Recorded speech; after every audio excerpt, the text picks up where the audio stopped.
کچھ دیر خاموش رہتے تھے. اور حضور کا خاموش رہنا بھی ہمارے محدثین نے محفوظ کیا ہے. اقسام حدیث میں سے ایک حدیث ہے جسے حدیث تقریری کہا جاتا ہے. وہ حدیث ہے جس میں حضور خاموش رہے. کوئی کام کیا گیا تو سرکار خاموش رہے. حضرت مولا علی کہتے ہیں حضور نہ خاموش ہو گئے، لیکن چونکہ دیہاتی تھا، سادہ تھا، اس نے جب بار بار گفتگو چھیڑنا چاہی تو پھر حضور نے فرمایا چل پھر مانگ لے کیا مانگتا ہے، مانگ لے پھر کیا مانگتا ہے، کر سوال. دیہاتی تھا، سادہ آدمی تھا. مولا کائنات فرماتے ہیں ہمیں یوں لگا کہ اب نہ یہ آخرت اپنی سوار جائے گا، جنت کا سوال کرے گا، لیکن بڑا ہی سادہ تھا. مانگنے پہ بھی آیا تو کیا مانگا؟ کہنے لگا یا رسول اللہ صلی اللہ علیہ وسلم میں نے سفر کرنا ہے، مجھے ایک اونٹنی عطا کر دیتے. حضرت سلطان باہو سے کسی نے کہا کہ بڑے لوگ مرید ہوتے ہیں، تو فرمانے لگے رابطہ طالب کوئی نہیں ملے، جو ملے طالب زرد آؤ. تو بہت سارے لوگ ایسے آتے ہیں جو کامل شیخ کے پاس بھی آ کے کہتے ہیں دکان کوئی نہیں چلتی. یہ تو کسی سیٹ سے مشورہ کر لیتے، کاروبار چلانے کا آپ کو ڈھنگ بتا دیتا. یہ یہاں کے بھی آپ نے یہی سوال کیا، یہاں پہنچ کے بھی یہی سوال. تو نبی پاک صلی اللہ تعالی علیہ وسلم سے کہنے لگا ایک اونٹ دے دیں آنے جانے کے لیے. حضرت علی کہتے ہیں ہمیں بڑا افسوس ہوا یار، تو آیا کہاں پہ ہے اور تو مانگ کیا رہا ہے؟ تو بارگاہ دیکھ اور اپنا سوال دے. تو کہاں کھڑا ہے، کیا مانگ رہا؟ حضور مسکرائے اور مسکرا کر کے فرمایا کہ اونٹ تجھے دیا، چل کچھ اور بھی مانگ لے. حضرت علی کہتے ہم نے کہا اب جنت مانگے گا یہ حضور سے؟ تو بڑا ہی بولا تھا. کہنے لگا جی اگر آپ کچھ اور بھی دینا چاہتے ہیں تو اونٹ پہ ڈالنے کے لیے کجاوا بھی دے دیں. تو حضرت مولا علی شیر خدا فرماتے ہمیں پھر بڑا افسوس ہوا کہ یار دیکھو اتنا چانس ملا پھر کھو دیا. رسول کریم علیہ السلام بھی مسکرائے، اور سرور کائنات کی جو مسکراہٹ ہوتی تھی وہ نہ خوشیاں تقسیم کرتی تھی. اعلیٰ حضرت رحمت اللہ علیہ فرماتے ہیں جس کی تسکین سے روتے ہوئے ہنس پڑے، جس کی تسکین سے روتے. اب یہاں سوال پیدا ہوتا تھا کہ پھر اس مسکراہٹ کے لیے تو انتظار کرنا پڑتا ہوگا کہ حضور مسکرائیں تو روتے ہوئے ہنسیں. تو اگلا شعر بھی ہے اور جواب بھی ہے. فرمانے لگے جس کی تسکین سے روتے ہوئے ہنس پڑے، اس تبسم کی عادت پہ لاکھوں سلام. یہ تو عادت ہے حضور کی، یہ تو عادت ہے مسکراتے رہنا. تو حضور بھی زیر لب مسکرائے. تیسری دفعہ میرے کریم نے پھر فرمایا چل مانگ لے کچھ، تجھے ایک چانس اور دیتے ہیں. پر مولا کائنات فرماتے ہیں بڑا ہی بھولا تھا. تیسرا چانس ملا، گویا گولڈن چانس ملا، لیکن پھر بھی وہیں کا وہیں رہ گیا. کہنے لگا ٹھیک ہے اگر آپ کچھ اور بھی دینا چاہتے ہیں تو میرا سفر لمبا آنے جانے کا خرچہ بھی دے دے. اللہ اکبر. اب حضور عقائد کی بابت بتانے لگے کہ رسالت کے بارے میں، محبوب کے بارے میں عقیدہ کیسا ہونا چاہیے. تو حضور علیہ السلام فرمانے لگے تجھ سے تو وہ بنی اسرائیل کی بڑھیا ہی اچھی تھی. یا رسول اللہ صلی اللہ علیہ وسلم کون سی؟ تو حضور فرمانے لگے جناب موسیٰ علیہ السلام کو حکم ہوا ہجرت کریں تو آپ جانے لگے. تو پھر ارشاد خداوندی ہوا کہ جہاں حضرت یوسف علیہ السلام مدفون ہے، آپ کا مزار پر انوار ہے، اگر آپ کو جانا ہے تو پھر ان کے تابوت کو بھی آپ نکال کر کے ساتھ لے جائیں. حضرت سیدنا موسیٰ علیہ السلام نے لوگوں سے پوچھا تمہیں پتہ ہے جناب یوسف کا مزار کہاں ہے؟ کسی کو نہیں پتا. ایک بوڑھی اماں ہے ضعیف العمر، اس کو خبر ہے. حضرت موسیٰ علیہ السلام نے اس سے کہا اماں تو بتائے گی کہ حضرت یوسف کا مزار کہاں ہے؟ تو کہنے لگی بتاؤں گی پر مفت نہیں بتاؤں گی. یہ حضور بیان کر رہے، بتاؤں گی پر فری میں نہیں بتاؤں گی، میں نہ مفت تھوڑی بتاؤں گی. فرمایا چل تو اپنی قیمت بتا بتانے کی. تو کہنے لگی میں اس شرط پہ جناب یوسف کے مزار کا پتہ بتاؤں گی کہ آپ مجھے جنت میں وہ والا گھر دیں گے جس کے پڑوسی جناب موسیٰ علیہ السلام ہو. آپ کے پڑوس میں گھر چاہیے تجھ سے تجھی کو مانگ کے میں نے مانگ لی ساری کائنات. وہ والا مکان چاہیے جس کے پڑوسی آپ ہوں. تو حضرت موسیٰ کلیم فرمانے لگے اماں چل جنت مانگ, تو نبیوں کے قریب مکان مانگ رہی ہے, وہ تو بڑا اونچا درجہ ہوگا, تم بڑی دور پہنچ گئی, اتنی بڑی سوسائٹی میں پلاٹ مانگ لیے, وہاں پہنچ گئی. تو بوڑھی کہنے لگی ٹھیک ہے, پھر اگر یہ معاملہ ہے تو پھر ختم ہو گئی بات, اگر آپ نہیں بتاتے تو چاہے میں بھی نہیں پتا بتاتی. یا وہ اڑ گئی, ٹھہر گئی, اور اڑی بھی کس طرح, یہ بھی میرے اللہ کی توفیق. میری طلب بھی تو تیرے کرم کا صدقہ ہے, میری طلب بھی تو تیرے کرم کا صدقہ ہے. یہ پاؤں اٹھتے نہیں بلکہ یہ اٹھائے جاتے ہیں. تو وہ کہنے لگی میں نہیں پھر بتاتی, آپ کسی اور سے پوچھ لیں. جناب موسیٰ خاموش ہوئے تو ارشاد خدا بندی ہوا, کلیم اپنے پڑوس میں مکان دینے کا وعدہ آپ کر لے اور مکان انہیں میں عطا کر دوں گا. دل جو ٹوٹا حضور یاد آئے, دل جو ٹوٹا, دل جو ٹوٹا حضور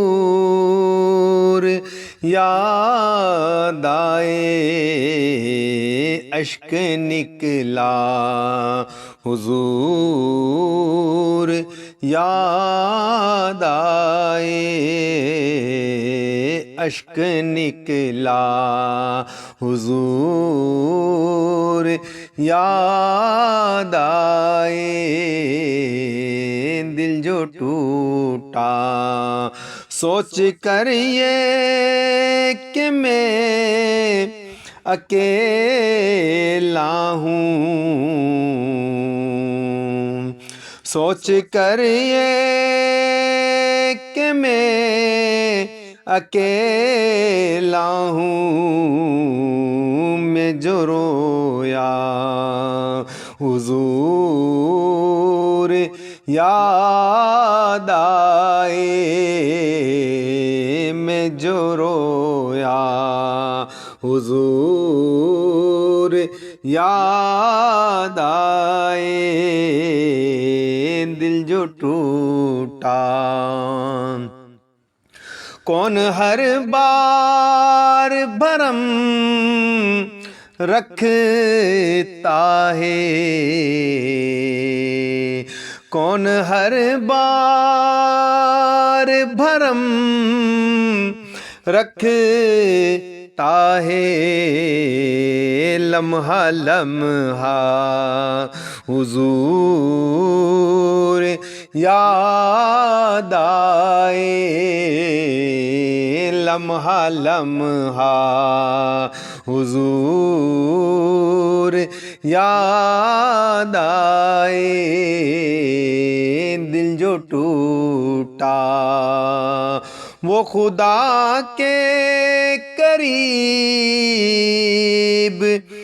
ہے اتنا,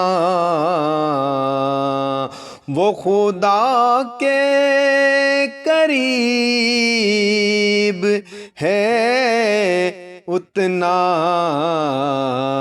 جس کو جتنا حضور یاد آئے, جس کو جتنا حضور یاد آئے, دل جو ٹوٹا. اور بے خودی میں جو آنکھ بھر آئی,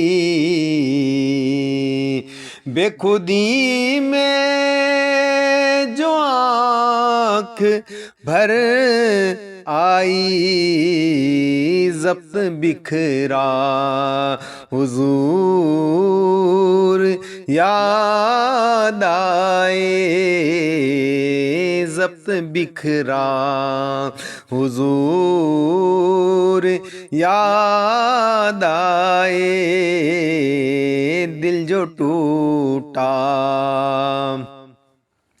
ابن حیدر حسین کے غم میں، ابن حیدر حسین کے غم میں دل جو تڑپا حضور یاد آئے، دل جو تڑپا حضور یاد آئے، دل جو ٹوٹا حضور یاد آئے، اشک نکلا حضور یاد آئے۔ السلام علیکم دوستو، آج میں آپ کے سامنے ایسا بیان شیئر کر رہا ہوں جس میں حضرت آدم علیہ السلام کا ذکر ہے۔ دوستو، اس بیان کو اپنے دوستوں اور رشتہ داروں کے ساتھ زیادہ سے زیادہ شیئر کیجیے تاکہ وہ اس سے مستفید ہو سکیں۔ دوستو، اسلامی بیان ہمارے ذہنی اور قلبی سکون کو فائدہ پہنچاتے ہیں، تو زیادہ سے زیادہ اس ویڈیو کو شیئر کیجیے، ہمارے چینل کو سبسکرائب کیجیے، ویڈیو کو لائک کیجیے اور ایک اچھا سا پیارا سا کمنٹس بھی پیش کیجیے۔ دوستو، زیادہ سے زیادہ اس ویڈیو کو شیئر کیجیے۔ نبی پاک علیہ الصلوۃ والسلام نے فرمایا کہ نیکی پھیلانا بھی صدقہ جاریہ ہے، تو اسے زیادہ سے زیادہ شیئر کیجیے اپنے دوستوں کے ساتھ، رشتہ داروں کے ساتھ اور لوگوں کے ساتھ اس کو شیئر کیجیے تاکہ وہ بھی اپنے ایمان کو تازہ کر سکیں، ذہنی اور قلبی سکون حاصل کر سکیں۔ تو دوستو، زیادہ سے زیادہ اس ویڈیو کو شیئر کیجیے۔ بہت بہت شکریہ۔ ہمارے چینل کو سبسکرائب کر دیجیے، ویڈیو کو لائک کر دیجیے اور ایک پیارا سا محبت بھرا ایک کمنٹس بھی پیش کر دیجیے۔ جزاک اللہ خیر فی الدارین۔